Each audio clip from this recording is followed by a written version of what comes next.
It is that time again, Saturday 9:30 a.m. here in sunny Clerkenwell, London, and we've got 15 incredible watches for you. It seems to be the new number, 15 watches, so I hope you enjoy it. Again, as always, a massive mix from classics like the Speedmaster Hesselite to a gorgeous Valjoux 72C Gallet, pink gold Movado to some awesome pieces up here and everything in between. As always, variety is the key at Kibble Watches. Now, if you're new here, my name is James. I run Kibble Watches here in Clerkenwell, London, and every single Saturday, 9:30 on the dot, this video and the new watches go live at the website, kibblewatches.co.uk. Down in the description, you will see a link to every single watch you see here where you can read more information, because obviously, remember, these are just extensions of the website to show you up close in 4K. The watches, how they play with the light, those kind of things, and go over basic information.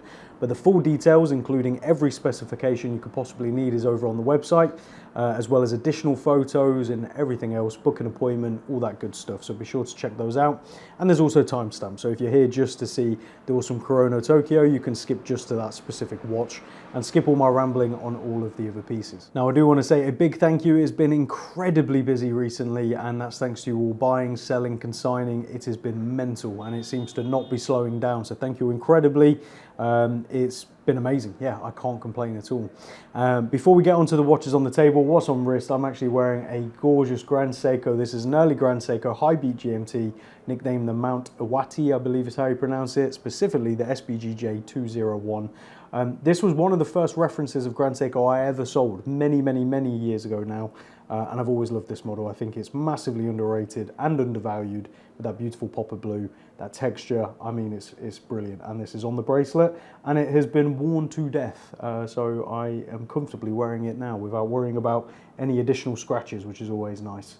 But yeah, that's what's on wrist. As always, let me know down in the comments what you're wearing watch-wise for this video. I have to specify as watch-wise, otherwise I get some weirdos, but there you go. Okay, let's crack on with the watches on the table. As always, we're going to start right at the back, and I think we're going to have to go right here with the Toledano and Chan. This is a watch I've been very excited to bring to the website, and I almost purchased when it was originally released, the first generation, and I didn't, and I do regret it. But this is the Toledano and Chan B1 Blue Lapis Dial, automatic, limited edition of 175 watches total.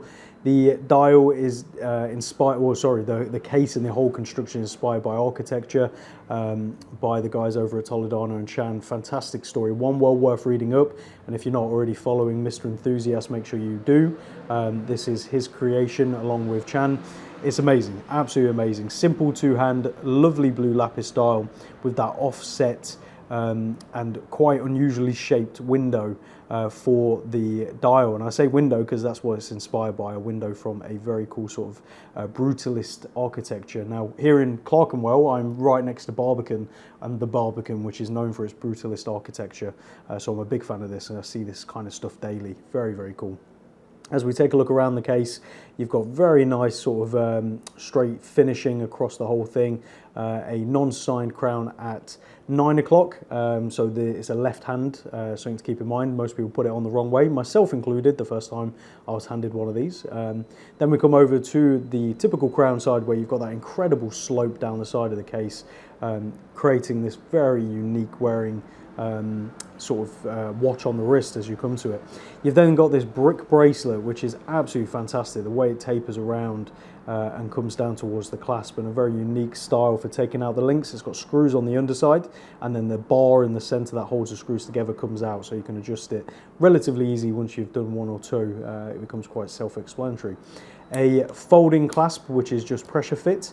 The very latest one has got a push button clasp, but this is still the pressure fit. And then the case back with the limited edition number out of 175. And powering this watch is actually a automatic Sellita SW100. This one's from 2024, and it does come with its original box and card. It comes with, as it came from Toledano and Chan themselves. The box is actually made of concrete. It's a sort of piece of art in and of itself, which is to be expected. And again, really cool. I think these are fantastic, unique watches, and definitely not for everyone, which again is why I am personally a big fan. Here it is on my 7-inch wrist. Very unique wearing dimensions at 33.5mm by 32mm lug to lug, 10.5mm on the thickness at the thickest part. It's obviously thinner towards the crown side, because obviously the case slopes upwards, very unique, and 32mm at the widest point of the lugs, tapering down quite aggressively towards the clasp. Obviously inspired by the Rolex Midas and other things, but very much stands on its own. It's unique. You know, you wear this, people will have never seen anything like it, and the chances of coming across another one, very low unless you happen to be at a watch meet, and even then I don't think you'll probably come across another one. So go check out this awesome watch on the website today. Next up we have the IWC Ingenieur, and I actually have a very cool sort of turquoisey green dial of this as well, but this is the white silver dial Ingenieur 40mm reference IW328902. You've got that fantastic dial which has got a really unique pattern, and it's brilliant in person actually. The sort of contrast between the two patterns works beautifully and it makes it look very, very cool. IWC Schaffenhausen at 12 o'clock and Ingenieur stated at 6 o'clock, date at 3 o'clock. Simple sword hands with loom and really nice indices which actually stand up quite high from the dial and sink into the outer minute track.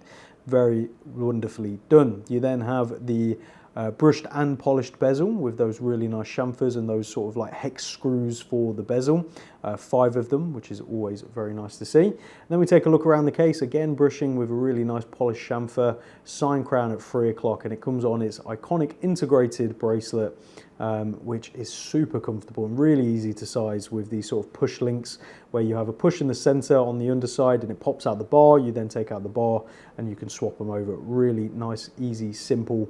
And it does come with that toolkit in the box as well, which is always good to see, as well as its spare links. Push button folding clasp, and the clasp sort of folds in on itself with the IWC logo. And then a solid signed screw down case back. No exhibition, which again I'm personally a fan of. I don't think you always have to see the movements. But beating away inside this is the automatic IWC caliber 32111. This one's from August 2023 with its box and paperwork ready to go. And again, the value for money pre-owned on these compared to retail is brilliant. So if you are considering one of these, as always, I would highly recommend pre-owned. Here it is on my 7-inch wrist at 40mm by 45.5mm lug to lug, only 10.5mm on the thickness and 24.5mm at the widest point on the integrated bracelet. So go check out this awesome watch at an awesome price on the website today. And if you are interested in the other one I mentioned, it is the aqua green dial version. So yes, get in touch if you're interested in that one instead of the white silver dial. Now on to a watch I wish I could keep, but I've just got too many watches at the moment and I can't justify keeping them all as much as I try. This is a gorgeous Movado 18 karat pink gold triple calendar with those incredible fancy lugs, as you can see, with those triple step sort of dog leg lugs. Where to begin with this one? You've got a wonderful sector style dial with multiple finishes. Movado proudly stated at 12 o'clock. Day of the week over at 9 o'clock. The month over at 3 o'clock. A pointer date, a red tip second hand, gold hands, applied indices and appliques with an outer minute track for the date, as you can see with the pointer date, and then a very outer red minute track, again wonderfully preserved and really, really beautiful. Just incredible. You have this slightly sort of concaved bezel, slopes downwards, all 18 karat pink gold, so rose gold as we know it today, but it's got a warmer hue than modern pink gold. As we flip it over on its side, you can see really nice brush finishing. You can actually still see the hallmarks nice and clear on the case itself. And then over on the opposite side, you've got the crown with pushers at 2 and 4 for the complications. One thing to keep in mind is the month doesn't progress naturally on these. You have to progress them manually. It's just a feature of these movements. So every month you will have to change it. As we flip it over, beautiful polished snap-on case back. And this is a reference R48778, and inside is a manually wound Movado caliber 475.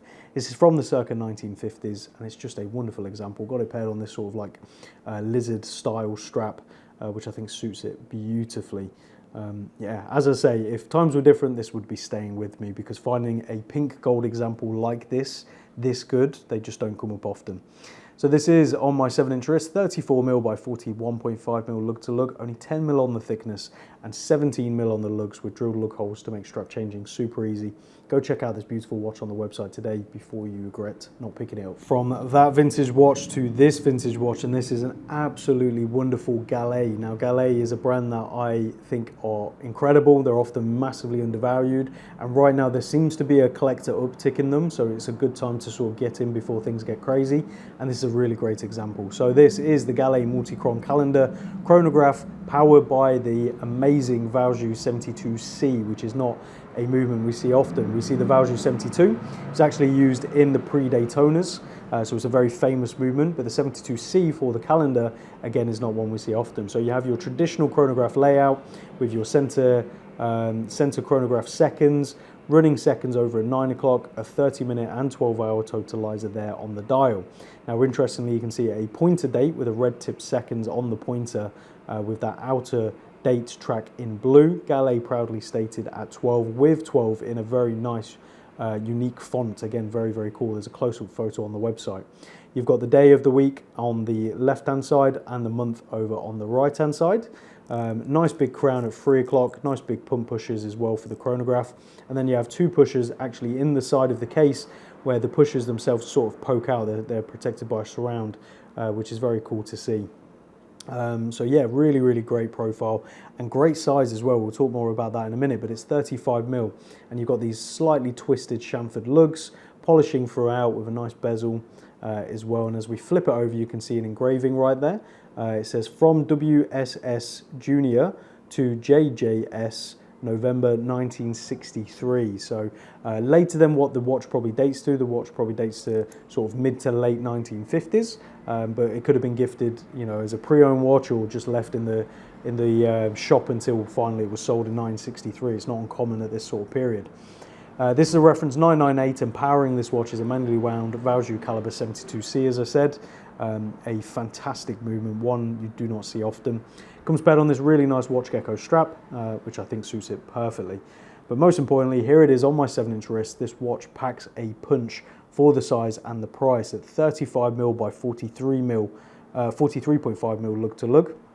13mm on the thickness, so not overly thick for all the complication. And obviously some of that is in that very heavily domed acrylic crystal, so keep that in mind. And 18mm on the lug, so a really wonderful watch, especially if you're in the market for something a bit different. You know, if this had another brand like Breitling, for example, written on the dial, it would be a hell of a lot more, or Rolex, of course, as well. So go check out this beautiful watch on the website today. All right, now we've got two classics with the Speedmaster and the Rolex, and we're going to keep with vintage for a second with a wonderful Rolex Oyster date precision reference 6694. Now, a lot of you will probably know I am hugely biased towards this reference and this model because I have one and I absolutely love it. Mine's a very late 60s example. This one is actually from circa 1970 with that wonderful silver dial, simple sword hands, applied indices with the Rolex coronet at 12 o'clock, date to 3 o'clock with the Cyclops on the dial. You can't really get much better than this. Now, for those of you that don't know, precision refers to manually wound, and the Rolex Oyster Perpetual refers to perpetual motion, automatic. So that's a little trick for you there if you ever want to know if something's manual or auto initially. You have a polished bezel, really nice Oyster case, as you can see, with drilled lug holes. This model has definitely been worn and enjoyed, but it's not overly battered or anything like that. You have polishing along the sides, a signed Rolex screw down crown at 3 o'clock, and it comes paired on its original folded link Rolex bracelet. Now, these folded links bracelets are super comfortable, but they are a bit jingly and jangly and a bit sort of stretchy, so do keep that in mind. And this one has definitely been sort of worn, as I said. But the great thing about this reference is it looks fantastic on leather and different straps as well, so do play around with it. As we flip over, you can see a plain screw-down case back. As I say, this is a reference 6694, powered by the manually wound Rolex caliber 1215. This one dates to circa 1970. Obviously watch only, and here it is on my 7-inch wrist at 34mm by 42mm lug to lug. It's just perfect, only 10.5mm thick, so it sits nice and low, and 19mm on the lugs. So check out this incredible watch on the website today. Now moving on to the quintessential Omega Speedmaster Professional Hesalite. You cannot ever go wrong with one of these. If you want to be a one watch guy or get someone a gift, this is definitely a must, obviously at the price point. This is the Omega Speedmaster Professional Hesalite 42mm, classic black dial, sword hands, Running seconds over at 9 o'clock, 30-minute and 12-hour totalizer on the dial, a pinpoint chronograph second hand, original Omega sign crystal, black bezel with the tachymeter scale, just classic, lovely. It uses the golden ratio for the design, so it's just pleasing to the eye. As we take a look around the case, you can see the iconic twisted lugs. This is a 42mm case, brushing along the side, polishing along the top. A recessed sign crown at 3 o'clock with the pushers that also poke out slightly from the sort of protruding case, which protects them. As we take a look around, you can see a Omega sign bracelet. This is the discontinued generation, so do keep that in mind. So you have that sort of 3-link bracelet with the polished and brushed on the center. A push button open clasp with 2 pinholes for adjustment. So it can be a little tricky with some wrists to get a perfect fit, but threat not. I mean, this watch looks fantastic on straps as well, so you can play around a bit. And there are Forstner bracelets and many other bracelet models. As we take a look at the case back, sign screwed down, as you can see, flight qualified by NASA for all manned space missions, the first watch worn on the moon. A fantastic reference to the fact that this is the moon watch. Powering this watch is a manually wound Omega caliber 1861. I won't bore you with the reference to this watch, as always it's super long. You can go read it on the website, but it's from July 2017 with its box and paperwork, with those extras as well, so be sure to check out the photo of that. And here it is on my 7-inch wrist at 42mm by 48mm lug to lug, 14mm on the thickness and 20mm on the lugs.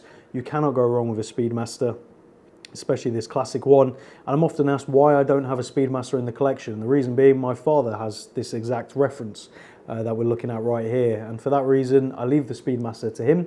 And one day, obviously, hopefully, I'll be able to enjoy that in the very distant future. So that way, the Speedmaster's his. I will not have one. So you can pick up yours today. Now, on to a very cool Seiko Prospex Astrolab, as it's called. This is a limited edition 41mm reference SLA 065, limited to 1,300 pieces. You've got that Astrolab dial, which is that really nice blue with that fantastic pattern, which emulates from the Seiko logo itself. Classic sword hands and nice bold luminescent indices. Date at 3 o'clock, and then it's got this black ceramic bezel, very bright sort of vibrant blue that plays with the light just like the dial. The bezel has got a couple of marks here and there. You can see them more clearly on the website, so be sure to check those out, but nothing too distracting, to be honest, and especially at this kind of price point, it's a bargain. As we take a look at the case, you can see that iconic Seiko case, brushed and polished chamfers, drilled lug holes, screw down crown at 3 o'clock, and as we flip it over, signed screw down case back with the limited edition number out of 1,300. As I say, this is a reference SLA 065J1, and powering this watch is actually the higher grade automatic Seiko caliber 8L35. Just compared on its original blue rubber strap with its Seiko hardware, and it is from circa 2023 with its box and paperwork, and it also comes with a aftermarket steel bracelet, which looks fantastic as well. So you've got a good couple of options with this one, so be sure to check it out on the website. But here it is on my 7-inch wrist at 41mm by 47mm lug to lug. I mean, Seiko just know how to make a slightly larger watch wear incredibly well. 13mm on the thickness and 20mm on the lugs with those drilled lug holes to make strap changing super easy. So go check this one out on the website today. Now for another Seiko, but this time the most classic quintessential SPB reference in my opinion. This is the Seiko Prospex 62 MAS grey dial SPB 143J1. I think everyone knows this reference. I've sold so many of them and they are always brilliant, and again a must-have for a Seiko collector to at least have tried. So you've got that really nice grey dial with those lovely Seiko hands, big bold indices, date at 3 o'clock, and then you've got this matte black bezel, which again contrasts perfectly against the grey of the dial. Seiko case that we sort of all know and love with that nice polished chamfer, brushing along the sides, sign crown at 3 o'clock, and this comes paired on its bulky Seiko bracelet, which is very comfortable once you get that good size. Pin and sleeve collar for the bracelet, which is a little annoying. I wish they'd just finally upgrade to screw links, but it is secure once you've got it sorted, and again a milled clasp as well, which is nice. As we take a look at the case back, solid screw down case back, all signed as you'd expect. Reference SPB 143J1. Powering this watch is the fantastic automatic Seiko caliber 6R35, and this one's from August 2023 with its box and paperwork ready to go. Here it is on my 7-inch wrist at 40.5mm by 47mm lug to lug. It just wears perfectly. 14mm on the thickness and 20mm on the lugs with drilled lug holes for about 650 quid. You can't go wrong with these, so pick them up whilst you can. Now for some more awesome vintage, we've got 2 vintage Omegas, and we're going to start with this beauty right here. This is a wonderful Omega waffle dial. As you can see, you've got that really nice sort of deep patina to that subtle waffling on the dial, which is that texture you can see right there. The old style Omega logo at 12 with Omega stated, and that is it. I mean, how simple can you get? Gold tone on the hands and gold tone on the indices, which have again sort of oxidized to that sort of darker tone. Really, really cool to see. And the indices are these like shark tooth indices almost, and applied to the dial. All the details on this are incredibly subtle, and the sort of things you have to look a bit closer at to really appreciate, which is the sort of things I love. Polished case with the polished bezel, polished sides, as you can see, with those subtle twisted chamfering lugs. Sign crown at 3 o'clock, which recesses into the case slightly, which is always nice to see, and a snap-on case back right there. Again, simple, spun, no thrills. This is a reference 2650-4SC, and powering this watch is a manually wound Omega caliber 420. This watch dates to circa 1952, so nice and early. And I paired it on a nice brown 2-stitch strap, as you can see as well. But at 18mm, you can sort of swap it for anything with drilled lug holes as well. But anyway, here it is on my 7-inch wrist at 33mm by 40.5mm lug to lug. It wears great for a 33mm watch, so do not be afraid of this one. Only 8.5mm on the thickness, so it sits nice and low on the wrist. And obviously some of that thickness is in that domed acrylic as well, so it sits even lower than you'd probably think.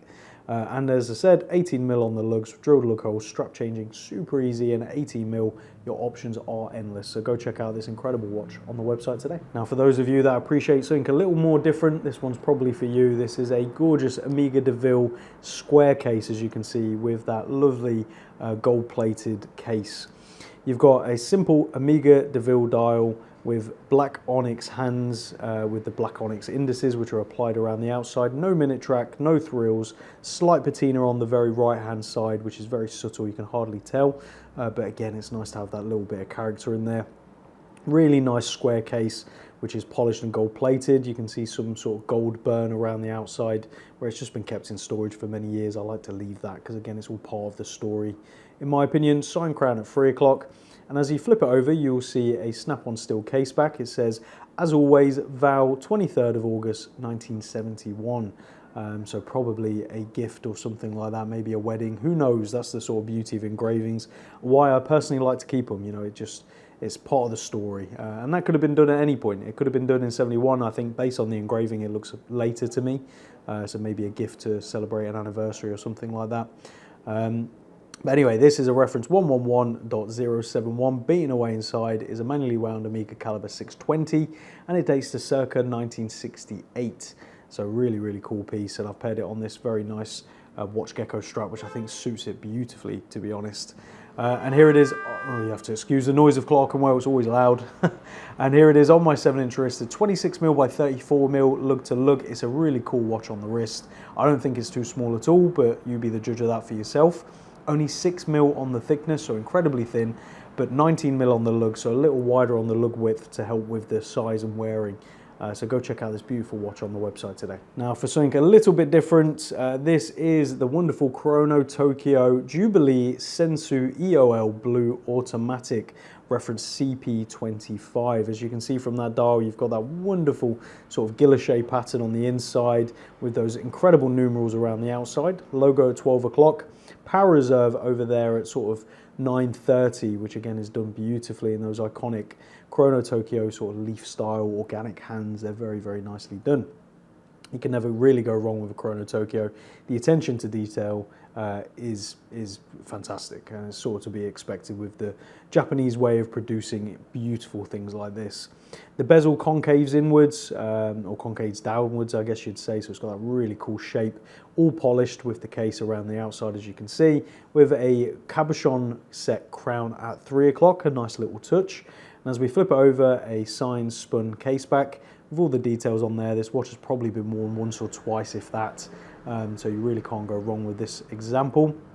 We would call it like new, to be honest, because it really is. Beating away inside this is the automatic chrono caliber P9133 PWT. It does compare to its original strap and buckle, and this one is from August 2025 with its box and paperwork. As I said, like new. Yeah, really great to go and wear this one at a fantastic price. Here it is on my 7-inch wrist at 38mm by 46mm lug to lug. It wears beautifully, only 11.5mm on the thickness and 20mm on the lug, so endless options for this one. But it's a fun pop of colour and definitely a conversation starter, something like this. So go check it out on the website today. Now on to the Direzo. I've always been a big fan of this brand. I think for the money they are brilliant. So this is the Direzo DRZ04 Mondile white automatic 40mm. So the DRZ04 has this really lovely white dial with that outer minute track that goes all the way from the outside and slopes down onto the dial. Very, very nicely done with those beautiful indices. Super soft and rounded. Same with those hands. It's just a very nice design. Date tucked away nicely at 6 o'clock, and Direzo Geneve stated at 12 with automatic and a very nice font at 6 o'clock. You have a brushed bezel with polished chamfer around the outside, and that goes along to the case with this really nice brushing and very, very subtle polishing along the chamfers as well. Signed screw down crown at 3 o'clock, and then paired on its integrated bracelet. I believe this also comes with a strap, but be sure to check the website, and I think it comes with 2 clasp options as well, but again, please do check the website. So you've got brushing along the outside, polishing along the inside of the links, and a push button fold open clasp, which actually still has a couple of stickers on it, it looks like. As you take a look at the case back, you've got a really nice screw down case back with a customized rotor right there, and beating away inside this is the automatic Sellita SW200-1, so you really can't go wrong with this movement. And this one's from June 2021 with its box and paperwork. Here it is on my 7-inch wrist, 40mm by 48mm lug to lug, only 11mm on the thickness and 23.5mm at its widest point of the integrated lugs, tapering down. So check out this awesome watch on the website today. Now something a little bit different and a watch I've never had before. This is the Melbourne Watch Company Portsea ceramic dial 40mm. So as the name suggests, you've got this really wonderful ceramic dial which just looks incredible. It's got that sort of shine that you get with ceramic. So you've got the outer track that sits above the dial with the numerals, and they lead off also raised above the dial with the day of the week and the month as well over at 3 o'clock. So they actually sit above, and you can see the stems on the hands. They're very, very tall. Same with the hands themselves in the center. It's really awesome to see. Melbourne Watch Company stated at 12 o'clock, Portsea stated at 6 o'clock with a date underneath that.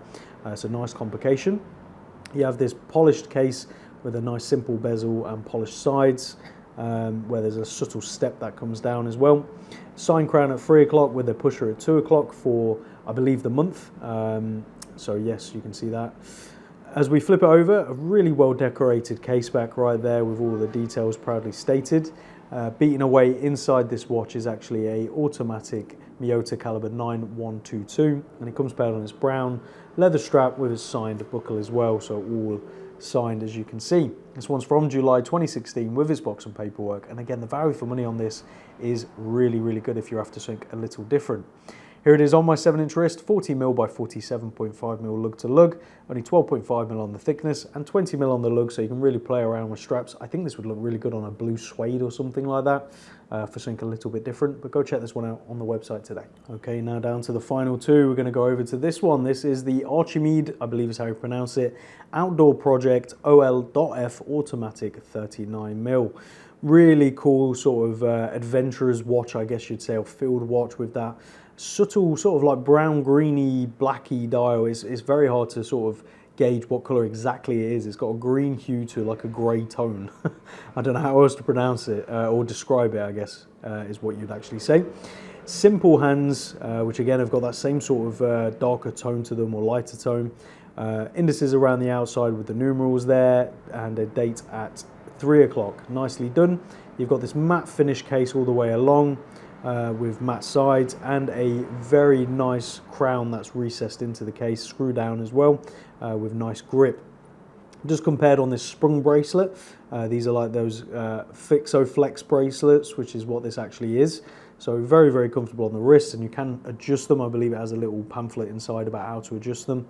Signed screw down case back. Beating away inside this is another Sellita SW200-1 workhorse movement that doesn't cost a huge amount as well. This one's from November 2016 with its box and paperwork, with a couple of spare links as well for this Fixo Flex bracelet. But at the end of the day, it looked great on leather straps or fabric straps as well. You can sort of play around with this one because it's got quite a unique case shape.